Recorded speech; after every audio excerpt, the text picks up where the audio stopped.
যোগ্য শিক্ষক শিক্ষিকা অধিকার মঞ্চের পক্ষ থেকে চাকরিহারা শিক্ষকরা হাইকোর্টের নির্দেশের পর বিকাশ ভবনের সামনের রাস্তার উপর এখন আর বসে অবস্থান করছেন না। রাস্তার দুদিক দিয়েই স্বাভাবিকভাবে যান চলাচল করছে। তবে তারা বিকাশ ভবনের কাছে মঞ্চ গড়ে অনির্দিষ্টকালের আন্দোলন চালিয়ে নিয়ে যাবেন। এ মাসের 31 তারিখের মধ্যে এসএসসি পরীক্ষার বিজ্ঞপ্তি প্রকাশিত হওয়ার কথা।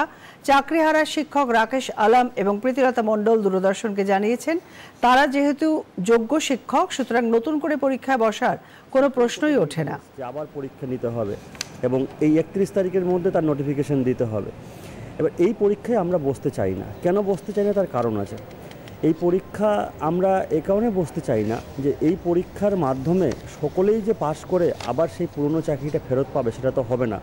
এবার যে আজ থেকে 10 বছর আগে মানসিক অবস্থা ছিল, শারীরিক অবস্থা ছিল, আপনারা দেখেছেন আপনাদের পর্দায় অনেক ক্যান্সার পেশেন্ট আছে, অনেক আর্থিকভাবে অসচ্ছল মানুষ আছে, প্রেগনেন্ট মহিলা আছে, তারা কি করে পড়াশোনা করবে? ইনফ্যাক্ট আমারই এখন 2টো বাচ্চা। আমি যখন এই পরীক্ষা পাশ করি তখন আমি ছাত্র ছিলাম, এখন আমার পুরো পরিবারের দায়িত্ব আমার কাঁধে, আমার পক্ষে পড়া সম্ভব নয়। তাহলে হয়তো আমি পড়ে পাশ করেও গেলাম, কিন্তু আমার যে অংশটা, যে সহকর্মীরা পাশ করতে পারলো না, তাদের সঙ্গে তো নিষ্ঠুর অন্যায় করা হবে। তাই শুধুমাত্র আমি তো আমার জন্য পরীক্ষায় বসতে পারি না, এই জন্য আমরা পরীক্ষাটা বয়কট করেছি।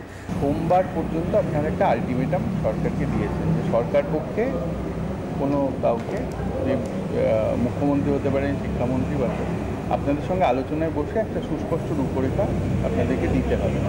তো সেই আলটিমেটাম বলতে আপনারা ঠিক কী বোঝান? ঠিক করে তারপরে জানাবো, এখন সেটা বলতে চাইছি না। বৃহত্তর আন্দোলন কীভাবে হবে সেটা আমরা সবাই মিলে ঠিক করব।